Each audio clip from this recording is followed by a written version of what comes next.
El secreto purulento del pueblo residía en la última celda del sheriff Blackwood, encerrado en la forma de una muchacha que parecía más un fantasma que una asesina. Todo lo que el sheriff Jedediah Blackwood deseaba era verla colgar al amanecer y lavarse las manos de aquel maldito asunto. La ley era la ley.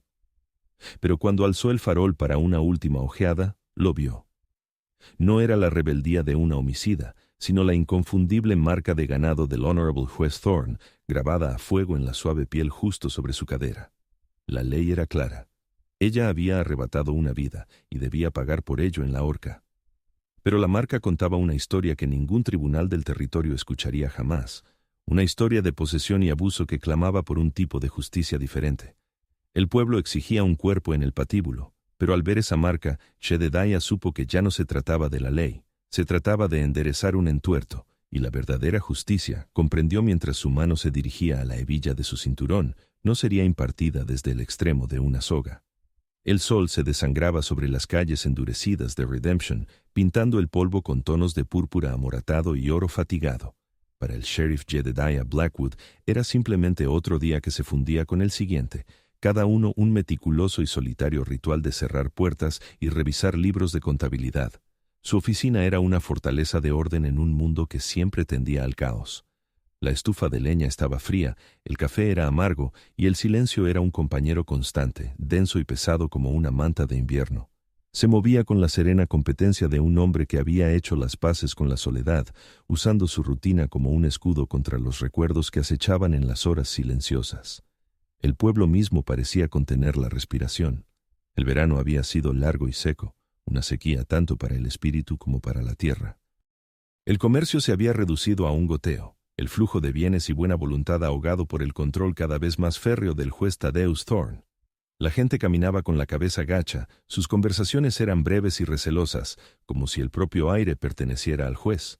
Antes de su última ronda, Jedediah se detuvo, su mano vacilando sobre el cajón inferior de su pesado escritorio de roble. Lo abrió y el chasquido del cerrojo sonó anormalmente fuerte en el silencio. Dentro, acunado sobre un lecho de terciopelo gastado, yacía un pequeño relicario de plata. No lo abrió. Nunca lo hacía.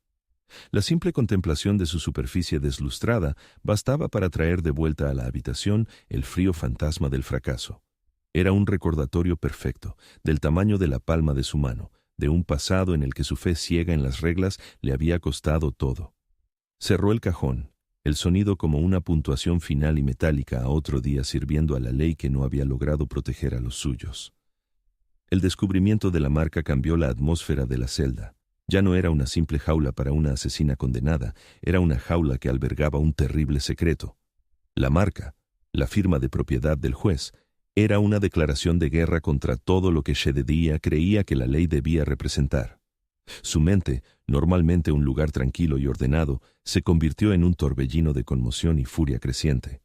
La elección era un filo de navaja, cumplir con su deber jurado y permitir que esta horrible injusticia siguiera su curso, o traicionar su placa para honrar una ley más profunda y verdadera. Tomó una decisión. Caminando de regreso a su oficina, sus botas resonando con un nuevo propósito, tomó una hoja de papel timbrado de su escritorio. Su mano se mantuvo firme mientras mojaba la pluma en el tintero. Escribió con el lenguaje frío y preciso de la ley que estaba a punto de subvertir, citando un olvidado estatuto territorial sobre la notificación a los parientes más cercanos, un tecnicismo menor, casi ridículo. Declaró una suspensión de la ejecución por 24 horas. Salió de nuevo a la noche y clavó la orden escrita a mano en la puerta de su propia oficina. Los martillazos sonaron como disparos en la silenciosa plaza del pueblo. Era un escudo frágil, un arma de papel y tinta, pero fue el primer disparo de una guerra. La noticia de la suspensión se extendió por Redemption como un incendio en la pradera. Era algo pequeño, un aplazamiento, pero era la primera vez en una década que alguien veía un acto oficial que no pareciera dictado por el propio juez. Por la mañana, una corriente de energía nerviosa recorría el pueblo. En el almacén general, las conversaciones comenzaban y se apagaban tan pronto como entraba uno de los hombres del juez, pero las semillas del desafío habían sido sembradas. En la herrería, Elias Vance, un hombre tan sólido e inflexible como el hierro que trabajaba, detuvo su martilleo. Miró a través de la plaza el papel en la puerta del sheriff. Su expresión pensativa, con un destello en sus ojos cansados que podría haber sido esperanza. El pueblo, por primera vez en mucho tiempo, estaba observando. Estaban aterrorizados, pero observaban. El sol del mediodía caía a plomo sobre la oficina del sheriff, pero el frío en el interior no tenía que ver con la temperatura. El juez Thaddeus Thorne llegó sin sus ayudantes, pero con el peso sofocante de su propia reputación. Se movía con la calma de un hombre que es dueño del suelo que pisa, su fino abrigo de lana, en agudo contraste con el mundo polvoriento y práctico de Redemption. Llenó la pequeña oficina de Jedediah, su presencia encogiendo el espacio, su voz un bálsamo suave y culto que se sentía más peligroso que una pistola desenfundada. Habló del deber y de necesidades desagradables, sus palabras destilando una preocupación paternal que era una amenaza mal disimulada. La fuerza de un sheriff Jedediah, dijo el juez, posando una mano pesada y cuidada sobre su hombro, reside en ver el panorama general, en comprender que la salud de la comunidad a veces requiere sacrificios difíciles. Jedediah sintió la presión de esa mano, una manifestación física de la influencia del juez, y reprimió el impulso de quitársela de encima. Thorne solicitó entonces una visita pastoral a Elara para ofrecerle la paz final. Era una petición razonable, un gesto de caridad cristiana. Negarse habría sido descubrir sus cartas. Jedediah, aferrándose aún a la esperanza de poder resolver esto dentro de los límites del sistema, aceptó a regañadientes. Vio al juez caminar hacia las celdas como un pastor que va a ver a su rebaño. Una hora más tarde, Jedediah regresó con un plato de comida para la prisionera. Encontró a Elara acurrucada en un rincón de su celda, no solo golpeada, sino mermada. Un hematoma fresco y oscuro florecía en su pómulo, una fea flor de violencia morada. El mensaje era crudo, brutal y claro. El sistema no la protegería. La ley no era su escudo, era la jaula del juez. La visita del juez fue una advertencia privada. Su siguiente movimiento fue un espectáculo público de poder. Entró en el almacén general, el epicentro de la nerviosa energía del pueblo, y con un gesto magnánimo perdonó las deudas de 3 familias importantes que habían estado luchando bajo su control. Fue una jugada maestra de relaciones públicas, reforzando su imagen de líder firme pero benévolo. Los beneficiarios de su caridad se mostraron efusivamente agradecidos, su alivio era palpable. El resto del pueblo vio la actuación por lo que era, una demostración de su poder para dar y quitar. Esa misma tarde, Elias Vance, el herrero que había observado la oficina del sheriff con un atisbo de esperanza, se convirtió en un paria. Cuando fue al banco a por su línea de crédito semanal para comprar carbón, el gerente, un hombre al que conocía desde hacía 20 años, se negó a mirarlo a los ojos. El crédito fue revocado. Sin dar explicaciones, no eran necesarias. El pueblo entendió la advertencia. Vieron la recompensa por la lealtad y el castigo rápido y silencioso por el más mínimo indicio de desafío. El manto de miedo que se había levantado momentáneamente volvió a cernirse sobre Redemption, más pesado y frío que antes. Jedediah permanecía en la penumbra de la cárcel, con el denso olor a polvo y desesperación en el aire. Miraba a Elara, al feo hematoma que marcaba el pálido lienzo de su mejilla. Era más que una herida. Era un símbolo, una cruda manifestación física de su propio fracaso. Había seguido las reglas, había confiado en el proceso, y este era el resultado. La ley no la había protegido, la había sujetado mientras el monstruo la golpeaba. En ese momento, los muros cuidadosamente construidos de su mundo se vinieron abajo. Su fe en el sistema, su creencia en la santidad del procedimiento, todo era una mentira. Una ficción reconfortante que se había contado a sí mismo para dar sentido a un mundo que le había arrebatado a su esposa y que ahora estaba a punto de llevarse a esta muchacha. Se enfrentaba a su propio yo ciego, al idealista ingenuo que creía que la ley era una entidad separada de los hombres corruptos que la manejaban. La ley no era un escudo, era el arma del juez. Y en ese instante su objetivo cambió radicalmente. Ya no se trataba de encontrar la verdad dentro del sistema, se trataba de convertirse en la justicia fuera de él. Miró a Elara y luego al pesado llavero de hierro que colgaba de la pared, el máximo símbolo de su autoridad legal. Lo descolgó. El metal estaba frío y pesado en su mano. Ahora se sentía diferente. Ya no eran las llaves de una jaula, eran las llaves para un ajuste de cuentas. Como en respuesta a su silenciosa decisión, un suave golpe sonó en la puerta de la oficina. Era el Doc Miller, el médico del pueblo, un hombre de pocas palabras y profunda integridad. Llevaba su gastado maletín de cuero y sus ojos se encontraron con los de Jedediah con una mirada de tranquila comprensión. No pidió permiso, simplemente caminó hacia la celda. Jedediah observó cómo el médico limpiaba con suavidad el corte en el labio de Elara, con movimientos tranquilos y profesionales. No dijo nada del juez, nada del miedo del pueblo.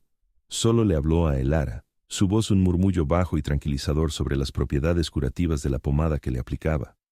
Su presencia fue un acto silencioso de desafío, una clara señal de un cambio de lealtades en un pueblo donde algo así podía costarle todo a un hombre. Cuando terminó, guardó sus cosas, pero al levantarse para irse, dejó discretamente un pequeño bulto envuelto en lona sobre el escritorio de Jedediah. Sostuvo la mirada del sheriff una última vez, un destello de solidaridad en sus ojos cansados, y luego se marchó. Jedediah abrió el bulto. Dentro había una pequeña botella de láudano, vendas limpias y un bisturí afilado y de aspecto estéril. Era una oferta silenciosa de ayuda para el viaje que les esperaba, un testimonio de que incluso en un pueblo ahogado por el miedo, la decencia no se había extinguido por completo. La fuga fue un desastre. Jedediah la había planeado con la precisión meticulosa de un hombre de ley, trazando una ruta por los callejones y barrancos que conocía mejor que nadie. Pero el juez, un maestro estratega de otra clase, se le había adelantado. No eran los caminos principales los que estaban vigilados, sino los senderos ocultos, las rutas de escape que solo un lugareño conocería. Los acorralaron en menos de una hora. Una partida de los hombres del juez se les echó encima, sus faroles oscilando en la oscuridad como luciérnagas malévolas. Se vieron obligados a salir del camino y adentrarse en el terreno inhóspito de las tierras baldías, un laberinto de rocas y sombras donde los hombres del juez no los seguirían, pero donde la supervivencia era cuestión de horas, no de días. Elara, debilitada por su calvario, tropezó. Jedediah, con el corazón latiéndole con un pánico frío y creciente, supo que solo tenían una esperanza, una única y desesperada apuesta. Tenía que encontrar a Silas. El nombre le supo a ceniza en la boca. Silas era un buscador de oro medio loco, un ermitaño que vivía entre las rocas como un coyote, un hombre al que el propio Jedediah había arrestado años atrás por usurpar una concesión minera. Había sido un arresto limpio según las normas, pero le había costado todo a Silas. Ahora, el sheriff, el pilar de la ley, tendría que acudir al hombre que había condenado y suplicarle ayuda, una humillación que dolía más que cualquier bala. La respuesta del juez fue rápida y brutal. A la mañana siguiente, todo el condado sabía que el sheriff Blackwood era un fugitivo, un forajido que había roto su juramento sagrado y se había fugado con una asesina convicta. Se ofreció una enorme recompensa por su cabeza y los carteles de papel se pegaron en cada superficie disponible del pueblo.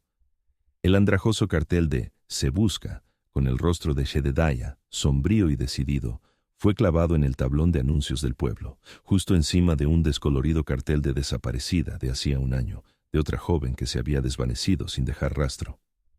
El paralelismo visual era una amenaza escalofriante y tácita.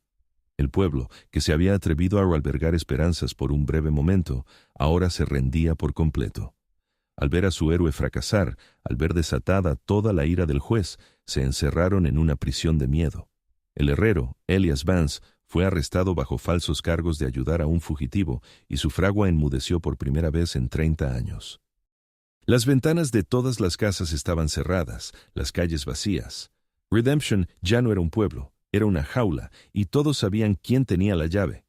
La cabaña de Silas era menos un hogar que una cicatriz en el paisaje, un cobertizo desvencijado de madera y hojalata oxidada, aferrado a la ladera de un peñasco.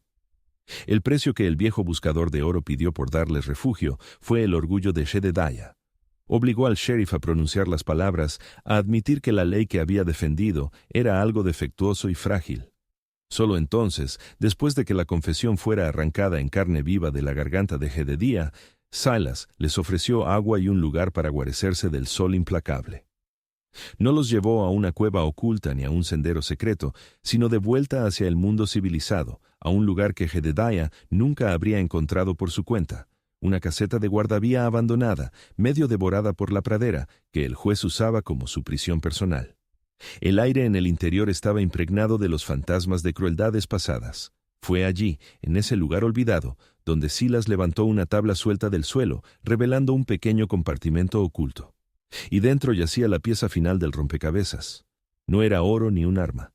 Era un fino libro encuadernado en cuero. El ara, que había sido una presencia silenciosa y atormentada durante toda la huida, finalmente habló. En la relativa seguridad de la cabaña, el dique de su trauma se rompió. Reveló su yo oculto, la historia completa y horrible de su cautiverio, de las otras chicas que la habían precedido y del violento acto de defensa propia que el juez había tergiversado como un asesinato a sangre fría. De vuelta en Redemption, la noticia del arresto del herrero había extinguido las últimas brasas de esperanza, pero el Doc Miller, al enterarse de la situación de Elias, decidió que el silencio ya no era una opción. Se movió sigilosamente por el pueblo, no con un rifle, sino con una determinación tranquila y firme. Visitó al dueño del establo, al predicador y a un puñado de otros vecinos que aún conservaban algo de integridad. No eran luchadores, pero eran hombres decentes. No les pidió que tomaran las armas, les pidió algo mucho más sutil, una distracción. Trazaron un plan, un simple acto caótico, diseñado para alejar a los pistoleros a sueldo del juez de la plaza del pueblo en el momento crucial. Un pequeño acto de valentía colectiva para demostrar que el espíritu de la comunidad no estaba completamente quebrado. La clave de su conspiración era el libro de cuentas secreto del juez. Jedediah abrió el libro. Su fina encuadernación de cuero contrastaba grotescamente con los horrores que detallaba en su interior. Era un registro frío y meticuloso de sus crímenes, una lista de nombres de mujeres, fechas de adquisición y precios pagados o deudas perdonadas. Era un arma de verdad pura e innegable, y con ella, Jedediah finalmente tenía un plan, no solo para sobrevivir, sino para limpiar al pueblo de su enfermedad. Entraron a caballo en Redemption mientras el sol ascendía en el cielo del este, la mañana de la ejecución reprogramada. No se colaron por los callejones, cabalgaron directamente por la calle principal, dos figuras solitarias frente a un pueblo que contenía el aliento. Al borde de la plaza, el plan del doctor se puso en marcha. Una pelea simulada estalló frente a la cantina, una masa caótica de cuerpos y maldiciones que alejó a la mitad de los hombres del juez del patíbulo. Era la oportunidad que necesitaban. Jedediah no se dirigió a la oficina del sheriff, sino directamente a la plataforma de la horca. No llevaba una soga. En su mano sostenía el libro de cuentas. El juez Thorne, viendo su autoridad desafiada tan descaradamente, gritó a sus hombres que los detuvieran. Pero Jedediah ya estaba hablando, su voz clara y firme, rompiendo el silencio atónito de la multitud. Leyó los nombres del libro, cada uno un fantasma al que se le daba voz, la historia de una hija desaparecida, una hermana perdida, una esposa olvidada. La fe ciega del pueblo en la benevolencia del juez se hizo añicos como el cristal. La multitud, armada con la verdad, vaciló. Ya no era una turba, sino un jurado. En el tiroteo que siguió, Jedediah ya no era un hombre de ley. Él era la ley, un protector esencial de los inocentes. Pero la victoria moral final le perteneció a el ara. Caminó hacia el juez derrotado, que se encogía ante ella. No llevaba arma. No la necesitaba. Sencilla y deliberadamente, apartó la tela de su vestido, revelando la marca en su cadera. Un jadeo colectivo de horror recorrió a la multitud. Esa era su verdadera sentencia, dictada no por un tribunal, sino por el testimonio silencioso e innegable de su víctima. En ese momento, Jedediah sintió cómo una vida de culpa se desvanecía de sus hombros. Finalmente lo entendió. La justicia no era un código ni un conjunto de reglas, era una elección. El desenlace no fue una celebración, sino una reconstrucción tranquila y decidida. La estructura de poder del juez, construida sobre el miedo y la mentira, se desmoronó hasta convertirse en polvo. El herrero fue liberado y su martillo volvió a sonar con propósito. El Consejo Municipal, durante mucho tiempo un mero instrumento de la voluntad del juez, fue disuelto y se eligió uno nuevo, con el Doc Miller a la cabeza. El pueblo comenzó a sanar. La imagen final y resonante no fue un beso, sino una promesa. Meses después, la larga sequía había terminado. El paisaje, antes reseco y estéril, mostraba los primeros y tímidos signos de nueva vida. El pozo del pueblo, que el juez había controlado y restringido, estaba de nuevo lleno, su agua limpia y abundante. Jedediah y el ara, ya no como sheriff y prisionera, sino como compañeros, estaban junto al pozo. Ayudaron a un niño a sacar un pesado cubo de agua, y el líquido fresco y claro salpicó el borde, un símbolo poderoso y vivificante del nuevo comienzo del pueblo, y del suyo propio. No solo habían encontrado justicia, habían construido un legado.